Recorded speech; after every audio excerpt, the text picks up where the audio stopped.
Yo, what's up, everybody? Welcome to Lou TV. It is Wednesday, I believe, May 14th. We are going to be talking some baseball for tomorrow's action, a shorter slate, Thursday games. I'm with a special guest on the show, first time Lou TV appearance, Warren, also known as Bills Fan 777. How you doing, man? Not bad. Yeah, I'm just happy to be on here and looking forward to break down tomorrow's slate. Yeah, I know. Should be an exciting slate. I know we were just talking some hockey. You're a big hockey guy. You're from Canada, right?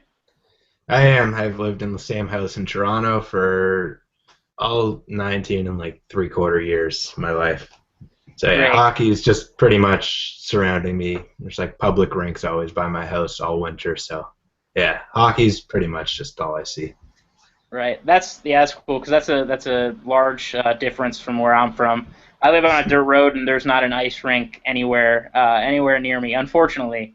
So hockey's kind of it's not as native to me. But anyway, I'm sure some of the guys. I know we do have some Canadian guys here in the chat. Greg, one of the original guys here, he's a Canadian guy. He'll be glad to know that we have a fellow Canadian on the show. But anyway, we were talking a little bit about, kind of what's going to happen here tomorrow and what we're going to do with the show. And you said that you mainly play on Draft Street, right? Is that correct? Essentially, yeah. I mean, I pretty much love the hockey and basketball there, so I've kind of just adapted to their baseball. I find my specialty is picking pitchers, so they have three pitchers on the site, so I've just kind of gotten myself back into it. I also play a little bit on FanDuel and DraftKings occasionally, but I'd say Draft Street is my home site. Good. Well, that's good that you can nail pitchers. So people will be glad to hear that because I know that's one of the most important things in building a daily fantasy lineup, especially for your head-to-heads, 50-50s. Nailing that right pitcher can really separate you from the field there. So anyway, let's get into this action. There will be more time to banter throughout the show.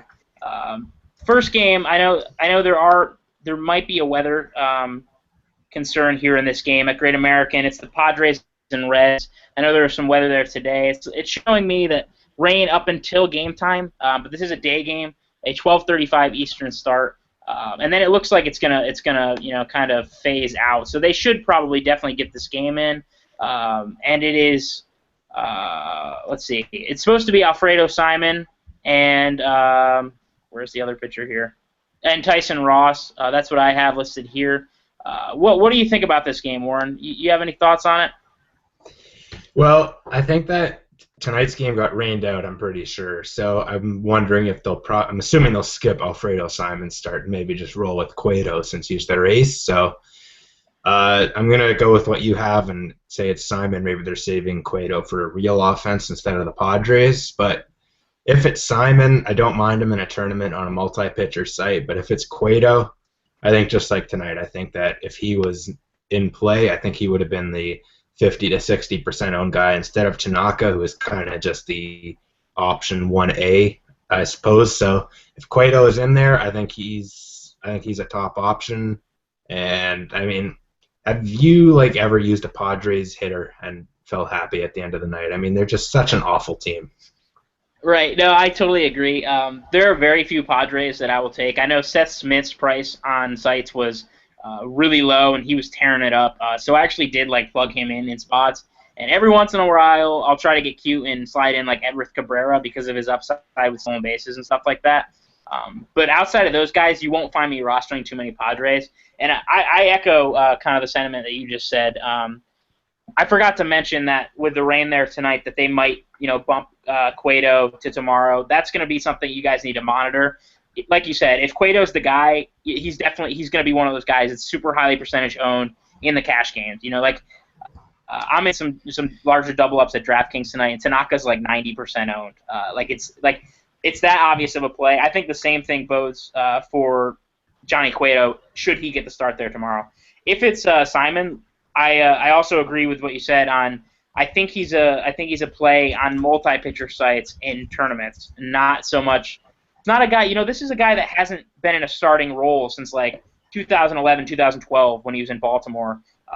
So as he kind of gets further into this year, he's not used to pitching this amount of innings. He hasn't been stretched out like this before. So whereas kind of in the beginning of the year, he didn't have to deal with the tiresome arm and stuff. I just kind of want to see what he's going to be as we keep moving along here. And he's just not a guy that I personally like to roll out, someone like that. So I'll be off of that. How about Reds hitters against, if it's Ross? Are there any Reds hitters you like? I'm a big Tyson Ross fan. I don't know why. It's probably just because the pitching stats are inflated in San Diego, like hitter stats are at Coors. But I think he's actually a really solid pitcher anywhere he goes. I know his home numbers are way better, but you just look up and down that Reds lineup. It's just really lame right now, especially without Jay Bruce, who had no protection in the lineup. Now Joey Votto has no protection in that order. So it's just essentially just a really lame lineup. And I think that Votto is kind of the option that people are going to target there. But when you have no one big behind you and you have Ryan Ludwig protecting you, I mean, he's probably only going to see like 2 to 3 really good pitches to hit, if you know what I mean. And it's never fun having a guy come up with auto strikeout Billy Hamilton behind him and whoever else is going to be at the top of that order, and knowing that he just has no protection and they might just walk him. So I try and target hitters with guys who are going to be on an offense, who are going to like put up a lot of runs and have RBI opportunities. But I don't know. The Reds just bore me to death right now. No, what do you think? I feel the same exact way. This is something we've talked about in previous episodes. Just their offense. If you look at the lineup, it's just they're I think they're one of the declining teams in baseball as it is. They're aging. Guys like Brandon Phillips just doesn't have any daily fantasy appeal, in my opinion. Even at a shallow second base position, he doesn't really have much appeal to me. Votto, he's always a safe cash game type play. But like you said, there's no protection in that lineup. And what little protection he did have with Jay Bruce isn't there anymore. Guys like Ryan Ludwig, guys like Todd Frazier, they aren't guys that can protect Joey Votto. It doesn't work. And one of the things that I like about Tyson Ross a lot, which makes him a solid play even outside of Petco, which would make him a better play, is he's getting like 58% ground balls. That's up like his ground ball rate. I don't know what his career rate was coming in. I don't have that written down here. I think it was like closer to 50%, but it's at like 58% this year, which is really good. The 16.7% home run to fly ball ratio this season, that's not going to last, especially when he's getting that many ground balls and stuff. The one thing is there are some options there tomorrow that I might feel a little bit more safer with in cash games. But I really like Tyson Ross on maybe like a 2-pitcher site where his price isn't in that top tier. Would you agree? Yeah, for sure. And I like what you said about Ross with his ground ball rate. I mean, I don't care where you're pitching. If you get ground balls, I'll start you in Coors. I'll consider you at least. I won't autoplay you. But I remember earlier this year and last year, I remember a guy like Tyler Chatwood. This is totally off topic, but he has a really high ground ball rate. And every time he pitched in Coors, people would stack on him. And teams would score like 3 or 4 runs off of him, but they'd almost never hit home runs just because he keeps it on the ground. And if it was a hit, it would be like a single or a double. So when there's a ground ball pitcher like Ross in a good spot, I love to roll them out. But even when they're in a spot that seems unfavorable for a win and kind of have this funny feeling that they're not going to get run support or whatever, I still don't feel comfortable rolling with the hitters against them, just because there's really not much upside with the types of runs that are going to be scored against a guy like that. Right. I totally agree, and I'm glad that you pointed out a guy like Tyler Chatwood and that kind of that thing that we always jump on. We see those matchups like, oh man, Coors Field, and we kind of just instantly jump on things like that. And Great American's a hitter's ballpark. It's a good park. If people aren't really familiar with the name Tyson Ross, outside of the Reds lineup not being good, you might just kind of look at that. These newer players in the industry, you might just kind of look at that. Okay, Reds at home in Great American at home against the guy that maybe you've never heard of in Tyson Ross. Okay, let's play some Reds. And I think you need to back away from that, like we've mentioned here. The only guy I would basically consider would be maybe if you get cute, Billy Hamilton has incredible upside with stolen bases on sites where stolen bases are, worth it. And Joey Votto is pretty much safe just about against anybody. But outside of that, man, I think you're really stretching to fit too many guys from this game offensively in your lineup. Yeah, I totally agree. And Hamilton's fun, even though I just called him auto strikeout. I used him on Sunday, and I try to target him against guys who have like a long delivery or something, and I forget who he was facing. Oh, he's facing the catcher with Colorado, Michael McHenry, who's the easiest guy to run on in the league. So that's generally when I target him. So Ross, he's allowed 8 steals already. So yeah, if Hamilton can steal first, he'll steal second too. Right, exactly. And man, this next game screams like a game that people are gonna be targeting offensively, kind of the opposite of that last one. It's Giovanni Gallardo, and the other name is the important one. Wandy Rodriguez is coming back, the lefty at Miller Park against all those right-handed Brewers. You've got to be on some Brewers tomorrow, right? Yeah, absolutely. And I mean, their lineup has been kind of cold of late, and they're not hitting as well. But what better way to wake up than facing Wandy Rodriguez, who is just, I don't think he's as bad as he started the year, but I think his problem is he's given up 7 home runs in 20 innings, and that's a huge problem. And 6 of them are to righties. It's in a hitter-friendly park like Miller Park, and you have Braun, Cargo Light, as I like to call him, and Lucroy, so I think those guys are good plays. Now, I believe that Aramis Ramirez is hurt. Am I right on that? Yeah, he just went to the DL. Yep. All right, so you've got a guy like Mark Reynolds who's going to move up in the lineup. He's a punt in a GPP, not on Draft Street because he could easily get you like -2.5 because he strikes out a lot, but he does have home run potential, and if he goes 0 for 4, he goes 0 for 4. Any good player can go 0 for 4, so he's someone who has that upside that you can plug in if it allows you to get really good bats around him. Did I miss any hitters? I mean, I pretty much like all the righties on the Brewers, like you said. Yeah, well, I mean, like tonight, they're facing Liriano tonight, who has been solid through 2 innings and 3 strikeouts. But Wandy Rodriguez isn't the same pitcher Francisco Liriano is. They're 2 totally different arms, and I just think the caliber on them is there's a discrepancy in the caliber of pitcher that the Brewers are going to be facing tomorrow. They rolled out 9 right-handed. Well, Herrera is a switch hitter. The rest of the guys in that lineup are right-handed, and I think you see the exact same thing there tomorrow. I like that you mentioned Mark Reynolds. Huge home run upside, man. This guy is like so powerful, and they're playing at Miller Park, and he gets that slow throwing lefty with that loopy breaking ball. He's obviously in play, high GPP upside. Lucroy, I think it will probably end up being the number 1 catcher option tomorrow, and I know a lot of people were on him today. Braun's back in that lineup. He had a hit in his first at bat. Chris Davis is a guy that's going to be he's got power potential, and he's going to be, kind of that lower tier in pricing. And you can't forget to mention Gene Segura, who has the stolen base upside as well. I just don't like him that far down in the order as where he's been hitting this year because he hasn't been too good. The other name is, we did mention Aramis Ramirez is on the DL now. Actually, Jeff Bianchi he got the start tonight. I would assume he probably gets the same thing there tomorrow, unless they make a roster move, which I'm not certain if they did or not. But Bianchi, there's no upside in him. He's a good defender. He's not a hitter. And my roommate actually went to his high school, so he would tell you to roster Jeff Bianchi, but I won't tell you to. So outside of that, though, man, I think I love all those Brewers bats. They're all necessarily in play. Are there any Pirates that you might play against Giovanni Gallardo, or is Giovanni Gallardo on your radar at all?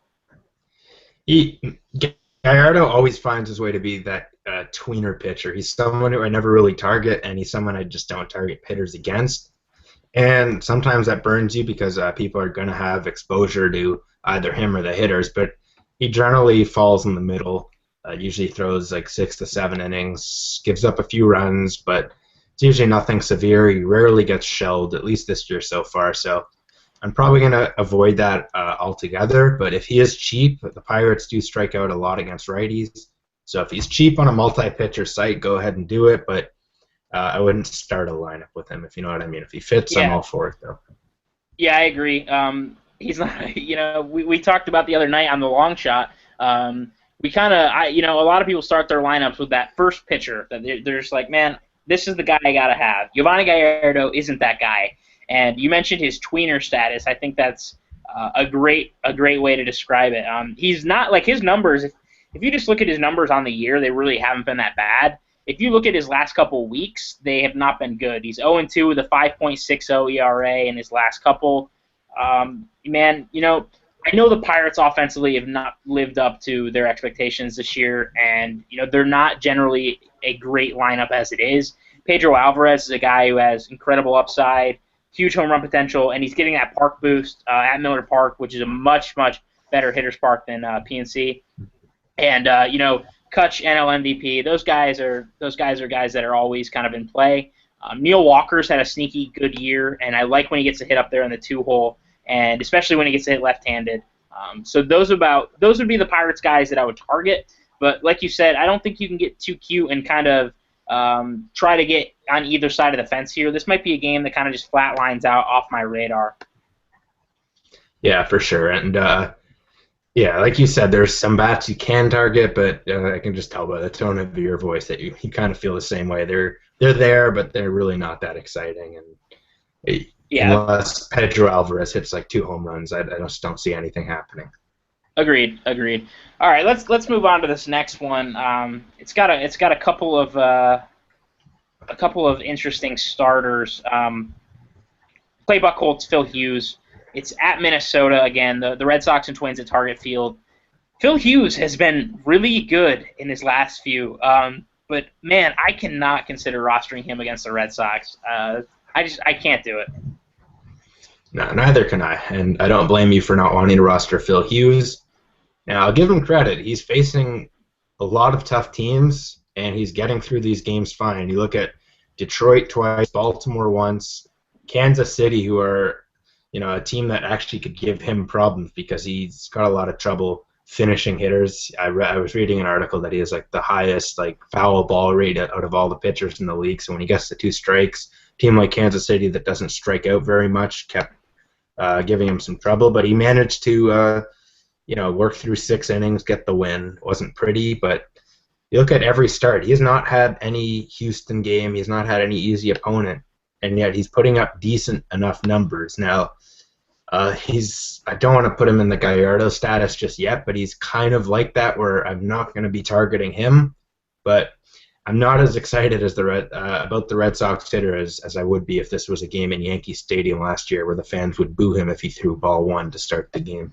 Right. No, I totally agree, and I think the other reason that I'm not going to be targeting Philly Hughes, aside from how good his year has been, and is he really doesn't have too much upside. In his last 3 starts, he got 6 Ks, 3 Ks, 3 Ks, and in his starts this year, 1, 2, 3, 4, 5, 6, 7 starts this year, he struck out 3 guys 4 out of those 7 starts. That's not enough to get it done, regardless of what you do on the mound. Unless you're going to go out there and no hit somebody, you can't only get 3 strikeouts and be a good DFS option. So that's just that's a reason to not really put him on your radar, aside from the fact that he has been good. And Buchholz, is kind of I know the Minnesota lineup isn't a good lineup, but this is a guy that's all over the place for me. The 6.4 ERA, last start he gave up 10 hits.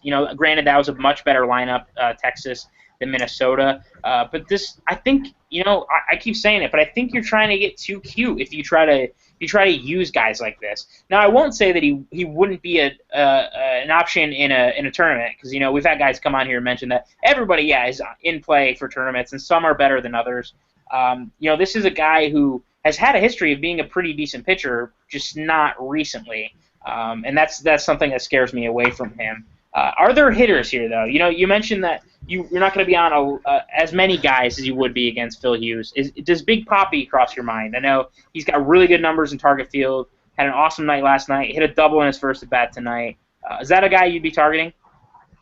Yeah, Big Papi's a scary guy to fade when he's on, and I'm really not a BVP guy, but I do like to check it just to get an idea to see if a hitter has similar success against a pitcher as I guess his peripheral stats would suggest that he should have. And Hughes has historically struggled with the long ball, struggled against lefties, and Poppy in his career is 9 for 22, 2 homers, 3 doubles. And again, I'm not big on BVP. I don't use it when I'm making my lineups, but in the past, he's had success in this spot against Hughes, and I don't know. He's just someone when he gets going and when he's facing anyone, you could almost consider using him. I actually used him against Martin Perez, who was a lefty last week, I think, because he was so cheap on Draft Street. And I just know, even if he doesn't get to the starter, he's not the type of guy who you can just bring in a specialty reliever to get out. So I like guys like that instead of platoon players. An example would be like a totally different position, but someone like John Jasa, who's been a pretty popular pick so far this year. But when you bring in a lefty from the pen, it kind of throws away an at-bat. So he was his pitch count. He hasn't thrown 95 pitches really, or that's been his average, I guess, per each game. And so even if Poppy struggles with Hughes, he'll still get a few at-bats later. So he's always in play for me, kind of like a Joey Votto, like you mentioned, but with much better protection and seemingly ageless power. 38 years old and still doing what he's doing. Yeah, man, you mentioned the some hitters are more notorious for being streaky and stuff like that, and I don't want to put Poppy as a super streaky guy because this is a guy who's been consistently one of the better hitters in the league. But if you watched any of the baseball playoffs last year, you know how incredibly hot this guy can get. And is he at that point right now? I don't want to jump to that conclusion. He had like a 4-hit game last night. He's got a hit here so far tonight. So let's see him string something together. But I think you're absolutely right in saying that he is a very scary guy to fade because he's got the home run upside. It's not like he's gonna just go 0 for 4. He's not like a Mark Reynolds type where if he's not hitting the home run, he's 0 for 4 with 4 Ks. There's potential. There's a pretty safe floor with Poppy too, in my opinion. So that would be a guy that I would be on. Another guy that you might be able to find value in, and he had a double tonight, Grady Sizemore. If he gets to hit in a decent spot in that order, I like him with the value. But there's not too much in this game, and there's really no Twins player offensively that I want to touch. Do you have any thoughts on any Twins? Maybe, I don't know. If Joe Mauer was still catcher eligible, I'd like him, but he's first base now, and he's completely switched tiers for me. He went from being an elite catcher, since the position kind of sucks in general for fantasy purposes, to a below-average first baseman because he's still a world-class hitter. He's still someone I'll take in my beat the streak on MLB, but he's just someone with very little power. And, oh, look. Poppy homer. David Ortiz home run. Put him in your lineups, guys. Yeah. I was just checking that lineup tonight on Gamecast, and I saw the ball flying out of the park. The little animated ball that flies out, and it's always fun when you have that hitter to see that. But yeah, Poppy just hit a home run, and I completely forget what I was talking about now. Does it even matter now? I mean, no. Roster Poppy. That's it. I was talking about Joe Mauer. Don't roster Joe Mauer. Roster Big Poppy at first base tomorrow. He's double home run already. Just don't fade him. Jeez, it's tough when he gets going, and you mentioned the BVP. That's not something that I typically look at either too much. At least it's not a reason I will roster a guy. It's a tiebreaker type thing. It's something that if it's super extreme, like Goldschmidt against Lincecum, Miguel Cabrera against a guy like James Shields, like things like that, when they're super extreme, that's when I think you can use it more or less. In this instance, that's not the reason I'd be using it. It's, he has the platoon advantage. He's red hot, and it's Big Poppy, and you can still get him at a reasonable price. So, man, it's going to be really tough for me to not play him there tomorrow. But let's get moving on to this next game. Cubs Cardinals got rained out tonight. Looks like there could be some weather concerns there again tomorrow. Let's talk about it, pretending there's no weather concerns. I'm a diehard Cubs fan, so I won't throw out my opinions first just because I don't want to give everybody the homer idea. It's Lance Lynn and Jeff Samardzija. What do you think about this game overall? All right, I just have the same question. Same as the Reds and Padres. Do you think they're going to just skip the starters or the Cubs? I feel like Hamels had a good start, but if I were managing the Cubs, I'd probably just skip him and use Samardzija since he's probably your best pitcher. Am I right on that? He's definitely their best pitcher by far. I'm going to pull up. Right, yeah, I know. I'm pulling up the Cubs.com thing just because I totally forgot to mention that again. They did get postponed there tonight. I'm just looking at the list of pitchers tomorrow. Should it be Hamill? I mean, my thoughts kind of on the game are just about the same. Okay, this is telling me the Cubs.com says Hamill, who is scheduled to start Wednesday, will now start Thursday. So Samardzija will not be pitching. It will be Jason Hamill. So on that note, man, whereas I like Samardzija, even if it was against the Cardinals, I don't really like Jason Hamill as a DFS option. The strikeouts really aren't there. I'm not really buying, even as a Cubs fan, not really buying what he's putting out there this year. I think it's great for us as an organization. I think we're going to flip him at the deadline and make something out of it. But this isn't a guy that I want to roster in DFS. But at the same time, another one of these games, the Cardinals are really struggling to hit for extra bases, and that's something you need in DFS. You know, if it's Hamill tomorrow, do you like Cardinals bats?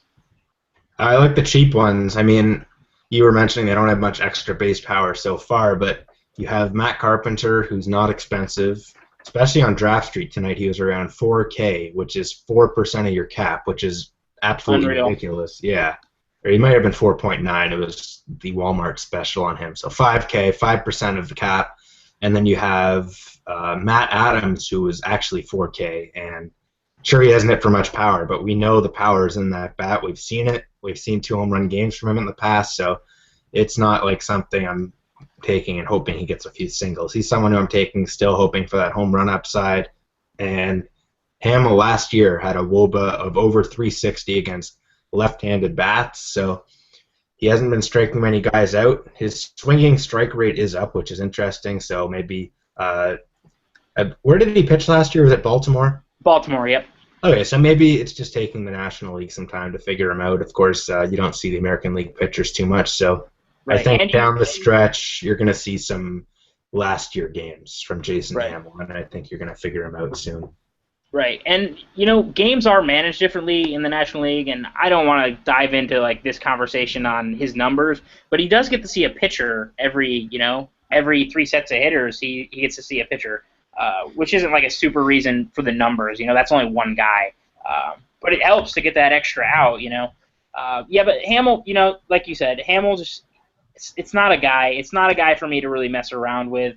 And I do like some of the Cardinals' left-handed bats. You know, I typically don't like to play a whole lot of guys against the Cubs just because of my homerism.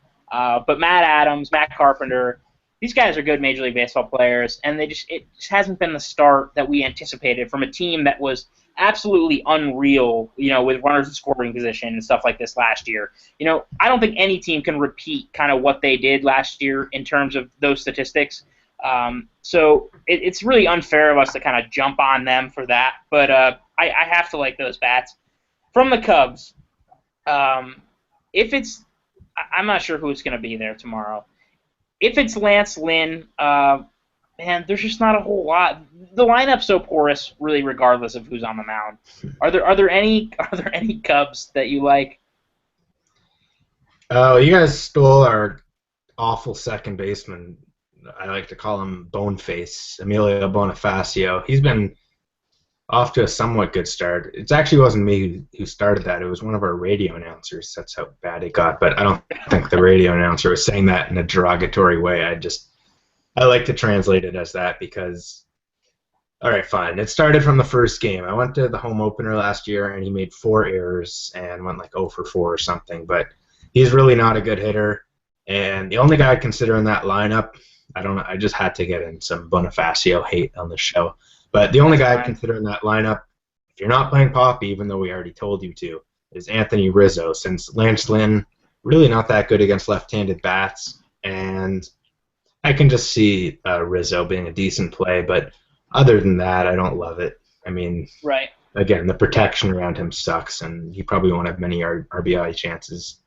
Agreed. And even if it happens to be Waka, I think Cubs hitters in general are a wash. Rizzo had a home run off him earlier this season, but don't mess with Waka, dude. This is a team that strikes out a ton. Junior Lake strikes out like every other time. Now, I'm not saying he'd be in the lineup against Waka because in my opinion, it wouldn't be smart to put a guy that can't put the ball in play out there against a guy like Michael Wacha, but who knows what Rick Renneria would do. There's no reason to roster any Cubs, basically regardless of who it is. The only guy, and this is a Lance Lynn dependent play, would be Anthony Rizzo. Yeah. Yeah. Didn't Junior Lake do a bat flip once when he got a walk? Man, I don't even know. I like the guy. I like the guy as a player, and I think he brings some energy to the Cubs. But when you strike out that many times, you can't stick in a lineup. You gotta at least put a bat on the ball. So anyway, this next game is a game that is a little bit closer to you. Toronto, the Indians and Blue Jays. The Blue Jays are absolutely awesome at home, and I know Kluber's giving them some fits right now tonight.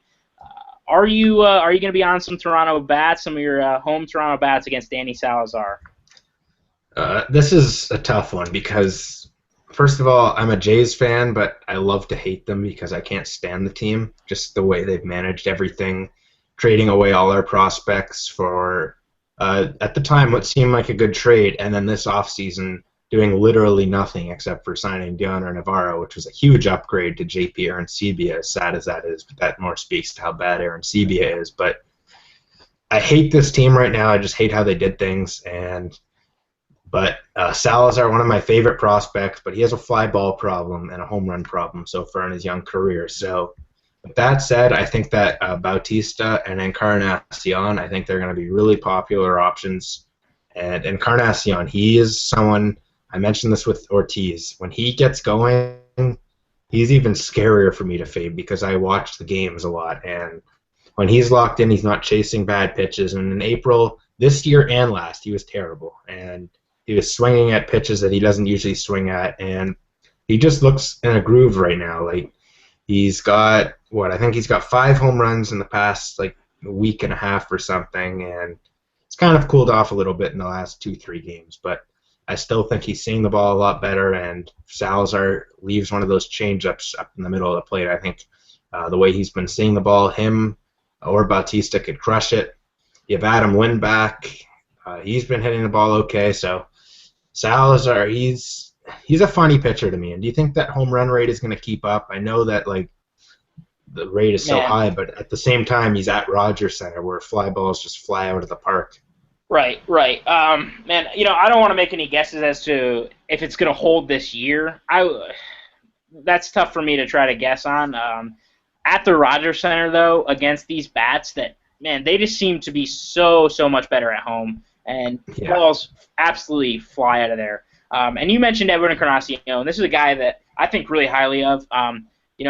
The thing that has been so different from him this year is that his strikeout rate is up almost 8%, and his walk rate is down. This is a guy that really, for a man of his power and what he's done at the plate, he doesn't strike out a whole lot, and we've seen that increase. We've seen that increase this year, which has been kind of a consequence of his struggles and stuff.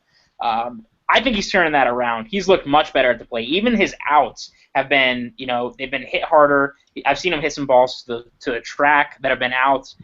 This is a guy that, like you said, like Poppy and stuff like this, when they get hot, when they start to swing the bat better, when they start to see the ball a little bit better, when his plate discipline's a little bit better, this is a guy that becomes a scary fade because of the upside. And when he's at the Rogers Center, it's that much better. And the same goes for Bautista, who's just been he's been exceptional this year. He's a great play just about any night and has that huge potential. The one thing I want to say about Salazar is that this is a guy who has good stuff, and his K rate, he strikes out more than a batter per inning, which is a great thing in DFS. It's not a great thing when you get to see the Toronto Blue Jays at home. So this is a guy that, could be a really, really sneaky GPP option, especially if he's on his game and is dropping guys, sending guys to the bench, every other hitter. But not a guy that I am going to be playing tomorrow against these bats. I just, I can't do it. And I know a popular play tonight was Indians lefties against Dustin McGowan. They see Jay Happ tomorrow. Oh, God. Tell me a little bit, are you going to be on some of those bats? And Carlos Santana has looked good tonight. Are there any bats there tomorrow that you might think about?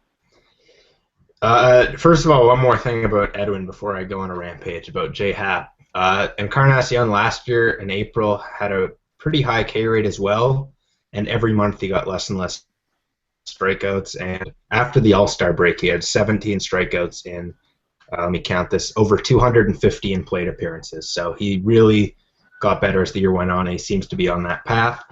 Now, as for the gas can, J Happ, he is someone who can't throw strikes. He complains every spring training that he should be in the rotation. Every year, Brandon Morrow gets a little like finger or arm soreness injury, and J Happ is always the guy who fills in, and he always does a terrible job. And last start was a perfect example. 2 1/3 innings, 7 hits, 4 earned runs, 2 of them home runs, and that was against a really like bad Angels lineup. They had a lot of secondary guys in there. So Happ is someone I'm always going to target when he starts because he can't finish hitters, so he ends up throwing, let's say, 8 or 9 pitches to one guy, and even if he does get them out, the next guy on deck is seeing like all his stuff, and it's really not impressive stuff at all.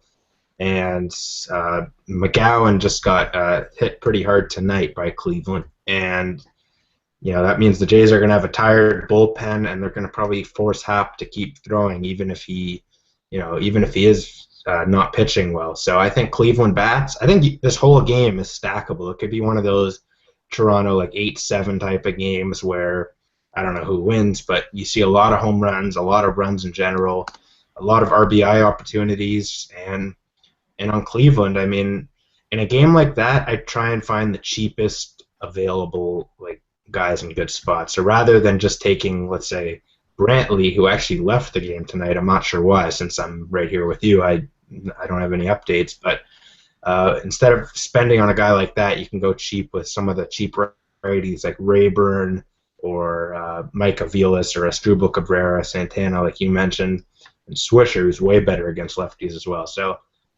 it's not a pretty lineup, but it's one that has guys who hits lefties decently. So I definitely like the value options on Cleveland tomorrow. Right. I feel the same way, and I just wanted to check on that run line. 9.5, which is by far the biggest total of the day. So Vegas is expecting some scoring in this, and you need to have guys from this game one way or the other. Whether it's some of the Cleveland bats, I think you need to have some of the Blue Jays bats as well. One way or the other, target this game for some value guys, like the Adam Linds, like maybe the Ryan Rayburns, Yan Gomes against the lefty. Get those guys in there so you can pay up for Bautista and Encarnacion and these other guys who have just been exceptional or in really good spot there tomorrow. So I think it's a game, it's going to be a game that I feel like is going to be heavily targeted. This next game is a game at Citi Field. It is the Mets and the Yankees. It's going to be two guys making their Major League debut, Jacob deGrom and Chase Whitley. I'm going to be completely honest with you. Outside of the fact that both these guys are right-handed pitchers, I don't know a whole lot about them.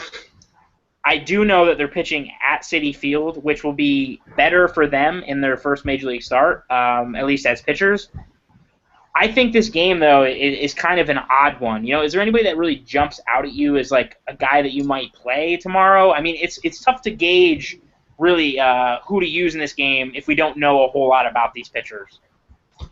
All right, so I decided to look these guys up and just so I don't sound clueless with these guys. But like you, I don't know much about them, and that is because one of them was actually basically a relief pitcher for most of his minor league career. That was the Yankees one. I already forget his name.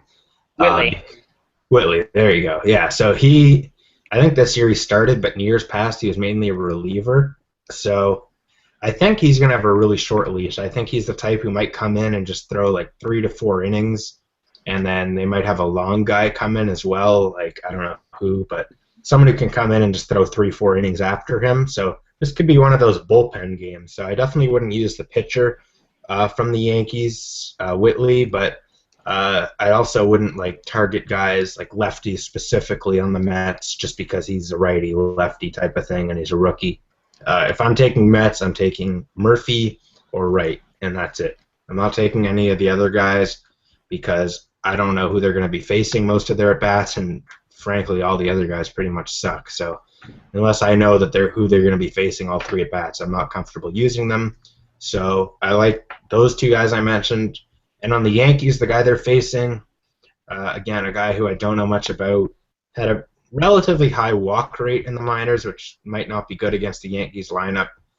But at the same time, it just nothing really excites me, and it's you often see these young guys come up and everyone just stacks away against them knowing nothing, and the hitters don't know much about them either, so it's tough for them to adjust, and it might take a time through the order to see their stuff, and by the time they see it, the guy's out of the game with his 5 inning short leash. So I don't know, this game really just doesn't excite me. It's sort of a wait and see game, and it's not one with a 10.5 over under that you can't fade.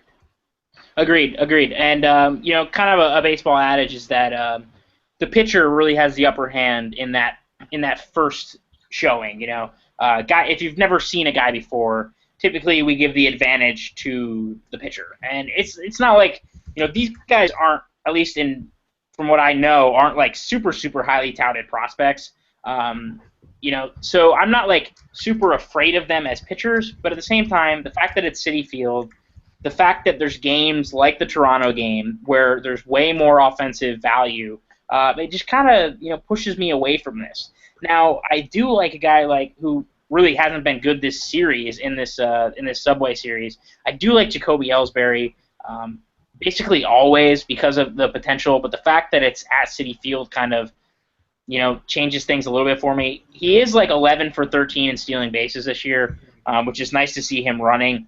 But you'd like to see some home runs too, and at Citi Field, his chances of that happening are a little bit less. So his upside's hurt by that.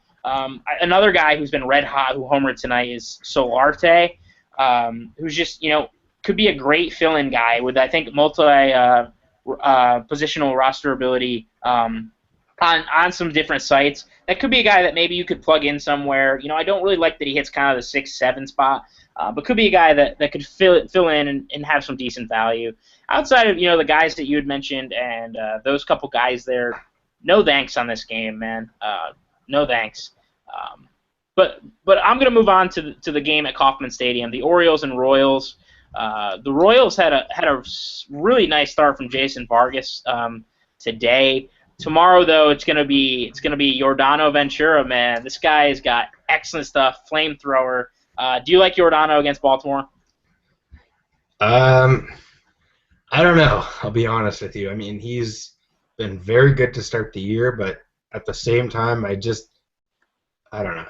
I'm kind of someone who has a really long leash with guys I trust and have trusted in the past, and I need a lot to sell me on a pitcher. He's been unbelievable for the first 42 innings, and this is one of my flaws in daily fantasy. I tend to wait a long time to jump on board with some of these guys, so I just worry that he tends to walk a fair amount of hitters, and with Chris Davis back in that lineup, they have a pretty nice-looking team overall, so he's a solid start in tournaments, but I'm not ready to roll him out in cash games just yet because we know he can rack up strikeouts, but as I said, he can also rack up walks in bunches, and walks, if you always hear announcers saying it during the games, you walk the leadoff man, he's usually going to come around to score. So you have to hope that he has his good stuff, and if he does, he's a great tournament play. But again, I think we've just by looking at these games and seeing that Cueto might start again tomorrow and Waka might be pitching,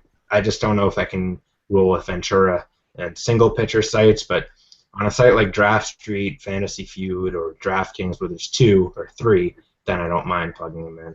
Right. I feel the same way, and I'm a little more partial, I guess, to Yordano, just because I love the stuff this guy brings to the table, and he's been, Kauffman Stadium is a pitcher's park, and he's been really good there in his career. Now, granted, it's only been 20 innings, 20 and 2/3 innings at Kauffman Stadium, but hitters are only hitting a $197 against him there, slugging 250, and this is a guy with incredible K potential. Absolutely incredible. The ball just jumps out of his hand. His stuff is, I don't even want to get started on his stuff. He's on, I don't play much seasonal stuff. He's on every single one of my teams, though, just because I absolutely love what this guy brings to the table. And, the thing is tomorrow, if Cueto doesn't start, if Waka doesn't start, Samardzija isn't starting, the high-end pitching kind of fades out a little bit, and you get some of these games where you might have to take a chance. And I feel a little more comfortable taking a chance on a guy like Giordano maybe than taking a chance on a guy like Giovanni Gallardo or a Clay Buchholz or something like that. It is Kauffman Stadium, and you're right. The Baltimore lineup has gotten better with the addition of Davis off the DL, but they did lose Wieters, which is a big hurt to that lineup. It's a tough situation for me. I think he's one of the top 5 arms tomorrow, and that's maybe not saying much because there aren't a lot of games and there aren't a lot of options.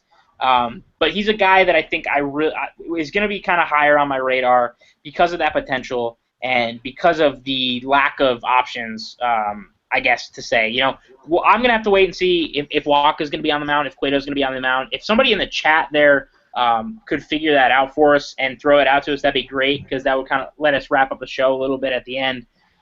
If those guys are on the mound, they're definitely 1 and 2 by far, I think, in my opinion. But I think Giordano slides in there. I think he's an excellent tournament play, like you mentioned. But without those guys, the Cuetos and Wakas, I think he has to be higher on your radar for cash games, just because of the lack of any really other arms tomorrow. I'm not going to be testing my cash games with Phil Hughes. I refuse to do it. I guess that being said, are you going to be on any bats here? It's Wei Yin Chen, who might be an interesting play against all those lefties at Kansas City, but granted, they don't strike out a whole lot. Is there anything else in this game that really, kind of jumps out at you? Yeah, Chen is another guy who's kind of, I don't target hitters against him, or I rarely target him, but I actually don't mind him in this case since the Royals have the lowest slugging percentage in the MLB against lefties, and their K rate is actually a little bit higher against lefties. It's not like anything off the charts, but it's just a little bit below league average. So if you combine the lack of power potential, where one swing can really ruin a pitcher's day, and the middling strikeout rate, I think Chen could be a decent play. He's gotten better in every start this year, and that's just showing by his game log. I mean, he's throwing more first pitch strikes, and he just faced Kansas City about 2 weeks ago, and I had him in my lineup, and then I chickened out. But he threw 7 innings, gave up 2 runs, and had 6 strikeouts. So I think you can expect something like that again from Chen. He's really not that bad. So what do you think about that? Yeah, Chen isn't a guy that I typically roster in DFS, but he's not a guy that I think is a terrible pitcher. I think he's an above average arm and is a good guy for a Major League Baseball club. I think he's a good starter to have out there. Every third day or so. He's just not a guy that I really use a whole lot in DFS. And you did mention the good start against Kansas City his last time there, and he hasn't been bad in the last 3 weeks here. Against Kansas City, yeah, you said 7 innings, 6 Ks. The 9 hits is kind of, that's obviously sort of alarming, especially on sites that deduct for hits, which I think is just about every single site. Like a site like FanDuel doesn't do that.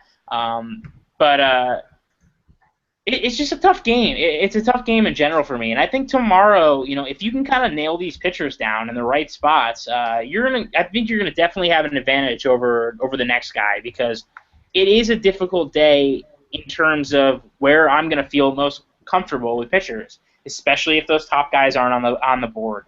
Offensively for this Kansas City game, there's not a whole lot jumping out at me. I would like some Royals if it wasn't a lefty, and I would maybe like some Orioles a little bit more if it wasn't Giordano. Do you feel the same way? Yeah, I think so. Again, this is kind of a game that I don't love, but just touching on Chen with the 9 hits, I think that's kind of a sign of Kansas City's upside against a lefty. They're the type who, when they're hitting them, they're going to get their singles and their walks and their doubles, but rarely does it kill a starter if he doesn't have his perfect stuff as a lefty against the Royals, which makes him an interesting play for me. Again, not a single pitcher guy, as he said. He doesn't strike many guys out. He's not very exciting for daily fantasy, but on Draft Street, I mean, it is very difficult to get 3 quality pitchers in there, and if you need to go cheap with one, for example, last night I took Dallas Keuchel, and he was hardly owned by anyone, and I was just doing it because I like his stuff, and I think he's underachieving, I guess, to what his peripherals say he should be doing. So Chen is someone who's not bad, and if he's cheap, I haven't seen Draft Street's prices yet. I wouldn't mind using him there. Kind of a Draft Street only type of play. Right, and here in the chat, Electra, I don't know how to say your name or whatever, man. He let us know that Waka will be starting tomorrow. So I think that I don't know about the Cueto news. I didn't scroll up far enough. I don't know if he got us anything on that. Waka becomes instantly one of the better plays. So you're gonna get the luxury of not having to worry, I guess, as much about finding another pitcher there with Waka being on the board. But we got two more games to get to, and we got about 10, 15 minutes left. The Angels and Rays in Anaheim at Angel Stadium. It's going to be Tyler Skaggs, who, man, he was really good at Toronto against Eric Bedard. Just a guy that has been better of late, actually. His last 17 innings, only 2 earned runs, but just not a guy that I can get on board with. Do you think this is kind of a hitter-friendly game, or is it one of those flatline games for you? Sorry, I actually lost you for a second there. Oh, okay. I'm just talking about Skaggs and Bedard. Is this a game that you're going to be? I thought so, yeah. I knew it was next on the list. You cut out for about a half a second, and then I realized it made sense. Anyway, Eric Bedard, you mentioned how Kansas City doesn't strike out much against righties. LA strikes out less against lefties than Kansas City does against righties, and that is not a good recipe for success against Eric Bedard because he's not drawing swings and misses. He's giving up hard hits. He's walking guys. And he's someone who, the longer the at-bat goes, the more he tends to walk people. And he hasn't given up a home run just yet, but he's walked almost as many guys as he struck out. And he's giving up a ton of fly balls this year. He gave up a ton? Yeah. His ground ball percentage is 28.6%. Yeah, that's crazy. And he is Canadian, so he has that going for him. But other than that, I can't find any reason to play him. And I think that tomorrow may be the type of day where if you're in an early game where it includes the whole day, people might be a little bit scared to kind of take a chance at these late hitters. But it never really rains in California, which is pretty nice because or at least it was pouring here right now. It stopped, but it pours here. It rarely rains over there, and even if it does, it's rarely enough to cancel a game. So you can assume that Mike Trout, Albert Pujols, Howie Kendrick, and another cheap guy I don't mind is C.J. Cron. You can assume he'll be in the lineup as well. So you have those four, and that kind of makes for a nice mini Angels stack where I don't think Bedard has a chance to do well in this game. At least the numbers say he doesn't. Obviously, there's a chance. I'll say he doesn't have a very good chance. And because of that, I don't mind Tyler Skaggs as a play too on multi-pitcher sites because he has I think he'll get a ton of run support, and he really hasn't been that bad to start this year. I mean, just judging from his start in Toronto, he's not striking many guys out, but he's been really efficient with every start except for one against Texas where he got shelled.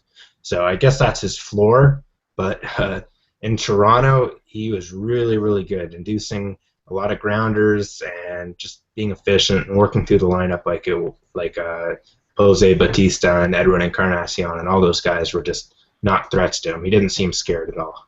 Right. Yeah, I'm glad you mentioned Skaggs.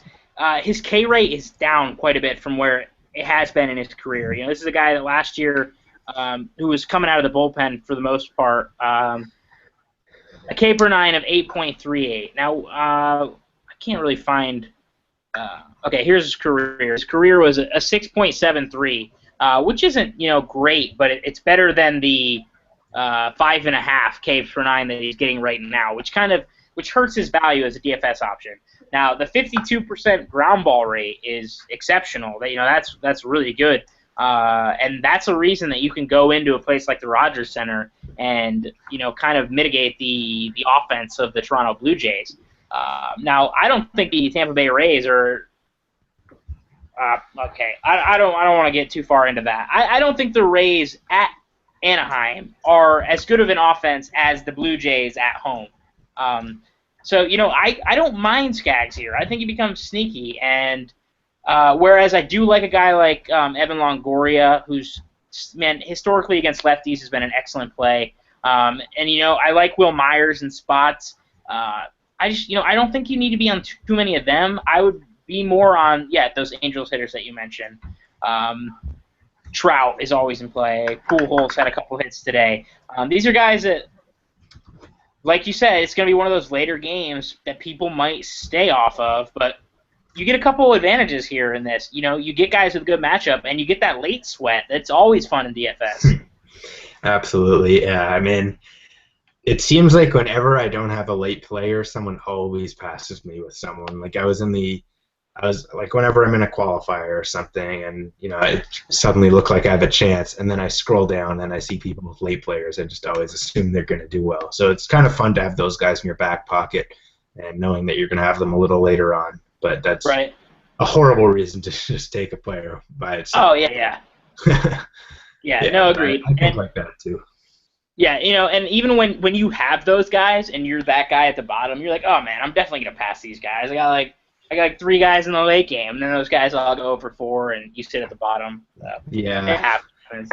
But this last game on the slate, the one with the lowest over/under, it's a 7, features an really, really good arm against an up-and-coming arm, Matt Cain, Nate Eovaldi. Are these pitchers that are you going to be on, either of these guys? The Marlins aren't as good away from Marlins Park.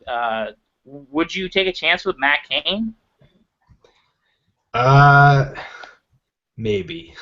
I know it's just kind of leaving everyone in the middle there, but he just hasn't been impressive, and he's kind of dropping a little bit, but in terms of tiers. But you see his 2 starts one against San Diego, and I guess you can put another team like Arizona as not a very good team, and he did okay in both of those. But the Marlins, they're a team that's actually very bad against right-handed pitching. They have a higher strikeout rate against them than the Astros, but their batting average on balls in play is very, very high, and it's one of the highest in the league. So it has the appearance that they're pretty good, but I think that with some of these names they have in the lineup and some of the guys who strike out at the rate that they do, it makes Cain an okay play, but at the same time I can make an argument for taking a guy like Stanton because Matt Cain, he's been struggling just in general, and anytime you can get a hitter like Stanton in your lineup, even in a low over-under game, I mean, Cain has allowed righties to have a 942 OPS this year, 4 home runs, 5 doubles, and all this in just 76 at-bats. So someone like Stanton isn't a bad play, and I don't know. I mean, we've touched on quite a few pitchers already, and I just don't have that kind of sick feeling I get when I look at Matt Cain, because I think he's going to be actually highly owned just because of the name brand, and the opponent he's facing. I agree, and this isn't a guy that I'm really going to be on much of at all. I think the other arm is more interesting in this game, Nate Eovaldi. His K per 9's up just about 2 batters per 9. It's around 8.5, which is above average. Ground ball percentage of 56.3%. He's pitched well this year. He's a power arm. The guy throws smoke. This is a guy that this Giants lineup just lost one of their best hitters in Brandon Belt. It's a lineup that near the bottom just is kind of disgusting. There should be some pretty easy outs there down at the bottom, and even the guys at the top, outside of a guy like Buster Posey, they don't frighten me a whole lot. And the nice thing is that he's pitching in San Francisco, which is another reason to like an arm like Eovaldi. So I think he's a great tournament play. I really do. With that being said, I know you pointed out Giancarlo Stanton, and I know that we were messing around in Lou chat the other day. People have noted a Christian Yelich doppelganger for you, and if you didn't already know, Christian Yelich is like my favorite player in all of Major League Baseball outside of any of the Cubs. I think he's always in play for me, especially against right-handed guys. Definitely a guy that I'm going to be considering tomorrow. 1, because I love him and he's like my favorite player ever, and 2, because he gets the right-handed guy, and I love him against righties, and I think he's going to be a stud. This is a guy you really need to keep your eye on. Just absolute. He's going to be awesome. I really can't say much more about it. I don't want to get too happy on the show. So. No, I have a few players like that in hockey. Just a few guys that I just love to roster, even if they're playing terribly, even if they're just not in a good spot, I just say, well, it's him. I'm just gonna plug him in. Right, right. Yeah, That's your. if I get to like the end of my lineup and I'm kind of like, man, I got a spot here. Let's just plug in Yelich, and then I'll see how much money I have left over to find this Yeah. backup guy. That's what I do a lot. But that concludes the games. I do have one note to mention here. If you guys didn't already see on the front page, on the Loop page, Baller, yes, Baller is our new sponsor here at Lou Dogs. So if you guys want to be ballers, go check out Baller. It's on the right hand side of the screen. You can click that, take a link. You'll check out a cool little video and see what they have to offer. We definitely want to show some support to the sponsors because that's what helps this community run. We do have one question here before we go. Warren, Lou wants to know when you're coming back to Lou TV. I don't know. Whenever you guys have time for me, I'm happy to do it for sure. All right. Who is Lou, though? Lou is Lou, man. That's the guy. Maybe not a good question to ask. We'll pretend he didn't ask that. Lou is the face of Lou Dogs. He's the guy behind it all. Adam Hummel, great guy. Built this awesome community. It's been great. And I'm really glad he came on, man. I thought this went really awesome. It was a really good chance to get to work with you. We're pretty youthful here, this show. This must be probably the most youthful show in all of DFS live Showtime history. So I'm glad you could help make history with me. Yeah, I wonder what our combined age is. I haven't found out yours. Right, Yeah. I'll be 21 in August. So. Okay, so I'm 2 years behind you. Right. Sorry, I'm 1 year behind you, like 1.5. So. Yep. We're not even 40 combined. Yeah, so there's some hosts out there who are literally more than us combined. Yep, youth movement, guys. Look out.